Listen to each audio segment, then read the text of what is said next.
Hi, hello. This video is for advanced learners.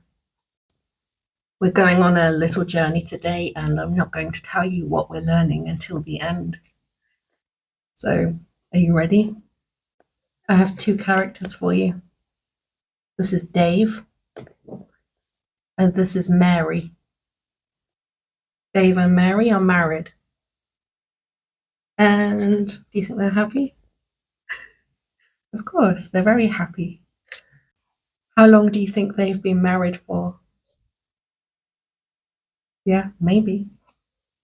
Now, Dave and Mary are very content because what did they have?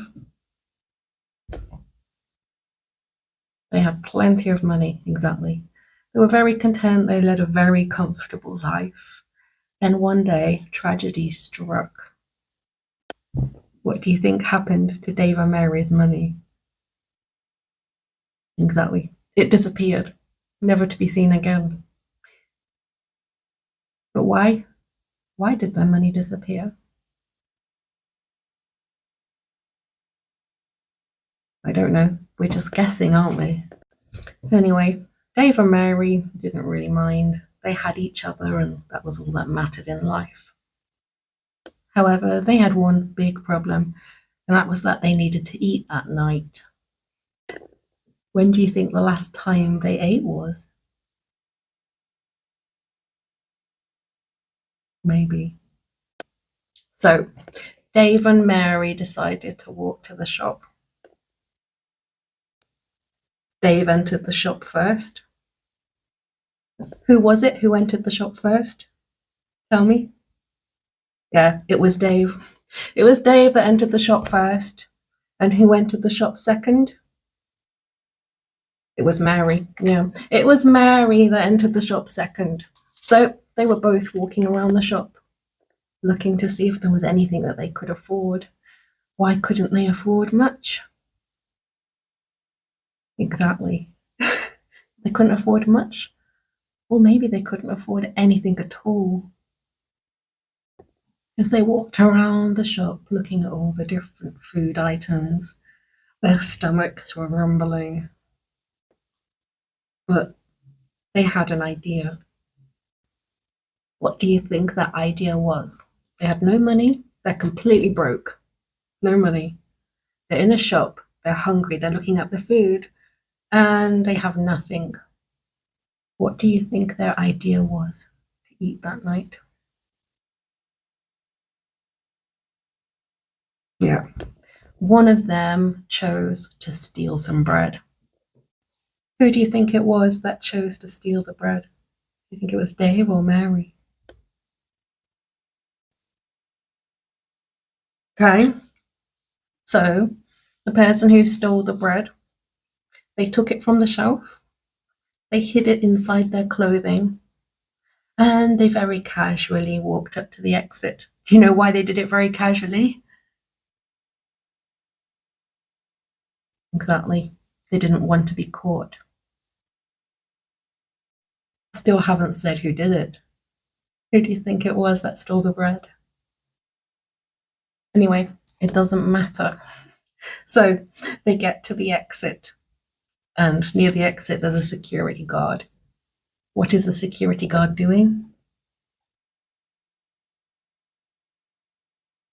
Exactly. He is looking for thieves, and he's waiting to catch someone. Do you think he's going to catch our friends? Also leaving the shop at the same time as our friends was an old lady. What do you think the old lady had been buying? Maybe.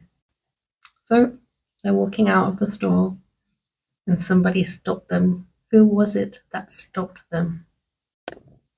Was it the security guard that stopped them, or was it the old lady? Do you think it was the security guard that stopped them? Maybe it was. You're right.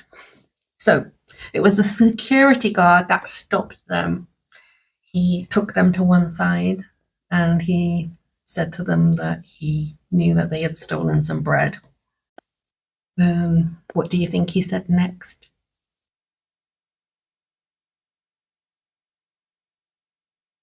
Well, I think he was a kind security guard. So he just took the bread off them, threw them out of the shop, and told them to be on their way. Then the old lady stopped them because she had seen what was going on. And she told them that she had seen what was going on and that she felt really bad for them. And she gave them some money. So our friends were really happy because they had some money. Now, let me ask you some questions about our story to see if you know the answers. Who was it that stole the bread? Who was it that stole the bread? Was it Dave that stole the bread? Was it Mary that stole the bread? Exactly. We don't know who it was that stole the bread. Was it a food shop or a restaurant that they were in? It was a food shop. It was. Who caught them stealing bread? The security guard. The security guard caught them stealing bread. Was it the old lady? No, it wasn't the old lady. It was the security guard that caught them stealing bread. Who was it at the end of the story that gave them money? It was the old woman that gave them money at the end of the story. As for who stole the money, it was neither of these. What I forgot to tell you was that they had a son, and it was the son that stole the money. What do you think about that? Are you annoyed with me? So what were we learning from this story? I was targeting some specific grammar points in the story. What were they? And more importantly, can you use them now? If you're saying relative clauses, then you're very close, very close. What I was actually teaching you was a cleft sentence. This is something that a lot of people seem to be scared of, but I taught you a very simple form of the cleft sentence using it. When we were talking about the security guard, was it the security guard that stole the money? No, it wasn't. It wasn't the security guard that stole the money. It was the son. Exactly. It was the son that stole the money. But why did I say it was the son? Why didn't I just say the son stole the money? This is our cleft sentence.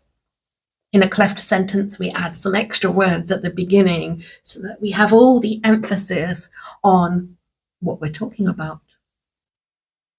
It was the son.